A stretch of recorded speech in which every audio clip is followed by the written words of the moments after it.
প্রতিদিন জিন আমাকে সব খুলে লাগাত। সারা রাত আমাকে কি করত জানতে হলে ভিডিও না টেনে দেখুন।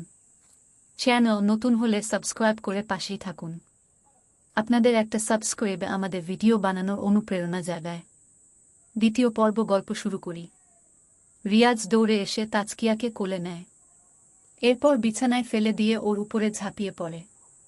রিয়াজের প্রথম স্পর্শ, প্রথম নিঃশ্বাসের তাপ, প্রথম গায়ের গন্ধ পেয়ে তাজকিয়া যেখানে উত্তেজিত হবার কথা, সেখানে সে হতভাগ হয়ে তাকিয়ে আছে। রিয়াজের হঠাৎ কি হলো? রিয়াজ তাজকিয়ার কানে কানে বলতে লাগল, কেমন দিলাম আমার সুন্দরী বউ। এরকম সারপ্রাইজ নিশ্চয়ই আশা করনি। আগে উপর থেকে নামো। নামবো না। যা বলার এখানেই বলো। তুমি এইভাবে কেন এসেছ? কেউ দেখে ফেললে কি হবে? কি হবে জানো না? খারাপ বলবে সবাই। বিয়ের আগে তাতে বিয়ে ভাঙবে। ভাঙতে দাও। রিয়াজের সাথে তোর বিয়ে আমি হতে দিব না।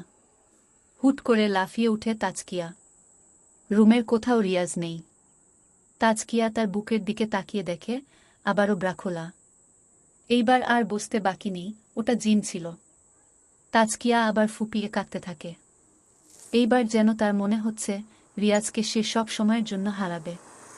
তখনই দরজার বাহির থেকে তাজকিয়ার মা বলতে লাগল, কিরে, রেডি হস নাই? আমরা সবাই অপেক্ষা করতেছি। তাজকিয়ার আম্মুর ডাকে তাজকিয়া বলল, আসছি মা। অসহায় তাজকিয়ার দিন এইভাবেই কাটতে থাকে। তাড়াতাড়ি রেডি হয়ে সে মার্কেটে যায়। কত স্বপ্ন ছিল বিয়ের কেনাকাটা অনেক আনন্দের সাথে করবে। সেখানে মন মুড়া হয়ে আছে তাজকিয়া। সময় যত ঘনিয়ে আসছে তাজকিয়ার ভয়টা তত বেশি বাড়তে থাকে। হয়রানির মাঝেই মার্কেটিং শেষ করে বাসায় ফিরে সে। রাত 1:00 বাজে। তাজকিয়া জানে একটু পরেই সে জিন আসবে, আবার তার অশালীন তাণ্ডব চালাবে। প্রতিদিনের মতো আজও তার পুরো শরীর ব্যথা হয়ে যাবে। ভয়ে ঘুমাচ্ছে না তাজকিয়া। বিছানায় বসে অনমনা হয়ে ভাবছে। সে এক গভীর ভাবনা। কিছুক্ষণ বাদেই তাজকিয়ার চোখ ঝাপসা হতে লাগল। তাজকিয়া হাঁপিয়ে উঠে। বসতে বাকি নেই, জিনটা চলে এসেছে। তাজকিয়া দরজার দিকে এগিয়ে আসতে চায়। সে পালাতে চায়। আর সহ্য হয় না এই অশরীরীর অত্যাচার। কিন্তু চোখ ঝাপসা হওয়ায় তাজকিয়া দরজা খুঁজে পাচ্ছে না। হেলে ঢুলে পড়ে যাচ্ছে সে। হাতটা এগিয়ে দিয়ে অন্ধের মতো দরজার সন্ধানে আছে তাজকিয়া। এরই মাঝে হুট করে ফ্লোরে পড়ে যায় সে। চোখ ঝাপসা হলেও পুরো হুঁশ আছে তার।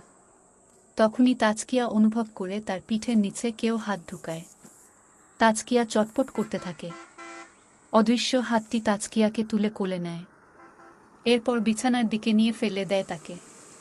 তাজকিয়া ঝাপসা চোখ নিয়ে চটপট করছে আর চারপাশে দেখার চেষ্টায় আছে। এবং সেই মুহূর্তে তাজকিয়ার চোখে নতুন কোনো ঘটনা আটকে যায়। অনেক লম্বা কিছু একটা তাজকিয়ার পায়ের পাশে দাঁড়ানো। পুরো শরীর কুচকুচে কালো, তার দেহ অনেক মোটা, কিন্তু মাথাটা একদম ছোট। ঝাপসা চোখে এর চেয়ে ভালো আইডিয়া করতে পারেনি তাজকিয়া। যা দেখেছে তারপরেই জ্ঞান হারায় সে। রোদের আলো মুখে পড়তেই লাফিয়ে উঠে তাজকিয়া। অনেক ঘাবড়ে আছে সে। তড়িঘড়ি করে বিছানায় বসে পড়ে। নিচের দিকে তাকিয়ে দেখে আজও শরীরে জামা নেই। গেঞ্জি বিছানায়, সাথে ব্রাটাও। ভেঙে পড়ে সে। এইভাবে আর নিতে পারছে না। কি করবে কিছুই ভেবে পাচ্ছে না। ক্লান্ত মস্তিষ্ক নিয়ে আবার শুয়ে পড়ে সে। কাল তাজকিয়ার গায়ে হলুদ। বাসায় মেহমান ভরপুর। বাসার চারপাশে আলোকসজ্জা আর বিয়ের স্টেজ তৈরি হচ্ছে। পাশের বিল্ডিং রিয়াজদেরও সেম অবস্থা। ব্যালকনিতে দাঁড়িয়ে সব দেখছে তাজকিয়া। এই দিনটার জন্য সে গত 5 বছর অপেক্ষা করে আসছে। আজ সেই দিন চলেই এলো। কিন্তু খুশিটা আর রইল না। মন খারাপের দেশে ডুবে থাকে সে। তাজকিয়া কনফিউজড হয়ে আছে। বিয়ের পর রিয়াজের রূপ ধারণ করে সেই জিন এসে না সহ বাস করে ফেলে। আবার বিয়ের পিড়িতে রিয়াজের বদলে সেই জিন যদি কবুল বলে? জিনটা ইচ্ছে করলে অনেক আগেই সহ বাস করতে পারত, কিন্তু করেনি। কেন করেনি তা হয়তো তাজকিয়ার কাছে একটা রহস্যের গোলকধাঁধা। তবে যে কোনো মুহূর্তে যা কিছু হতে পারে। জিন তো হুমকি দিয়ে গেল রিয়াজের সাথে বিয়ে হতে দিবে না। তাজকিয়ার মাথায় কিছু ঢুকছে না। ভাবতে না পেরে সে ব্যালকনি থেকে নিজের রুমে চলে আসে। মেহমানদের সময় দিতে দিতে দিনটা চলে যায়। তাজকিয়া সিদ্ধান্ত নেয় রিয়াজকে বিষয়টা বলে দিবে, যদিও বিয়ের আগে ওদের ফোনালাপ করার জন্য বলা হয়েছে। কিন্তু রিয়াজ নিজেই নিষেধ করছিল। কেন করেছে সে জানে। এই মুহূর্তে তাজকিয়ার মনে হতে লাগল রিয়াজের সাথে ব্যাপারটা বলা খুব জরুরি। সে রিয়াজকে ঠকাতে চায় না। বিয়ের আগে ছেড়ে চলে গেলে হয়তো মানিয়ে নিতে পারবে, কিন্তু বিয়ের পর ছেড়ে দিলে তাজকিয়ার সাথে তার ফ্যামিলিও ভেঙে পড়বে। অবশেষে তাজকিয়া ফাইনাল সিদ্ধান্ত নেয় আজ সে রিয়াজকে বিষয়টা বলবেই।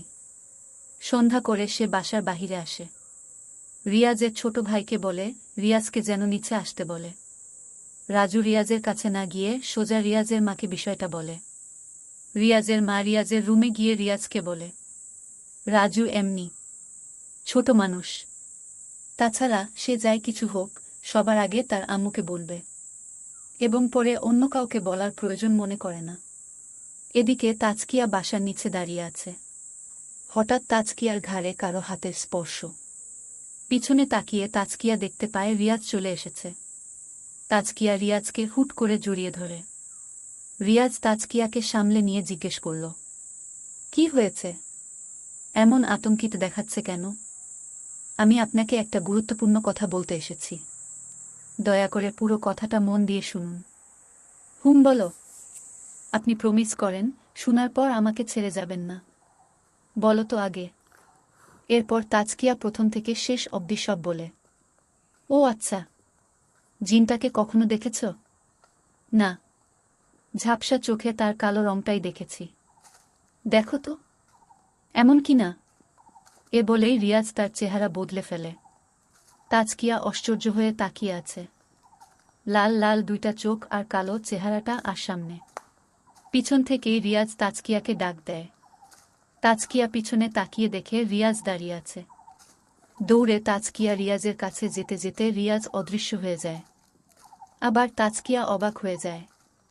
এগুলোর কোনোটাই রিয়াজ নয়, সব এই জিনের ধোঁকা মাত্র। তখনই রিয়াজদের বাসার দরজায় তাজকিয়া রিয়াজকে দেখতে পায়। তাজকিয়া আর সহ্য করতে না পেরে দৌড়ে তার বাসায় চলে আসে। সবাই তাজকিয়ার এমন অদ্ভুত আচরণ দেখে তাকিয়ে আছে। তাজকিয়া সোজা নিজের রুমে গিয়ে দরজা বন্ধ করে দেয়। এদিকে রিয়াজ তাজকিয়ার পিছু পিছু তাদের বাসায় আসে। রিয়াজকে দেখে তাজকিয়ার বাসার মেহমানরাও অবাক হয়ে যায়। রিয়াজ তাজকিয়ার আম্মুকে জিজ্ঞেস করল, তাজকিয়া কোথায়? সে দৌড়ে এসে তার রুমে চলে গেল। রুমটা কোনো দিকে? উপরতলার বাম পাশেরটা। রিয়াজ দৌড়ে তাজকিয়ার রুমের দরজায় যায়। এরপর দরজা ধাক্কাতে ধাক্কাতে তাজকিয়াকে ডাকে। তাজকিয়া দরজা খুলে না। ভিতরে সে ভীতুর মতো বসে কান্না করছে। রিয়াজ তাজকিয়াকে ডেকে যাচ্ছে। তাজকিয়া বিশ্বাস করতে পারছে না যে এইটা রিয়াজ। হয়তো এইটাও কোনো জিন।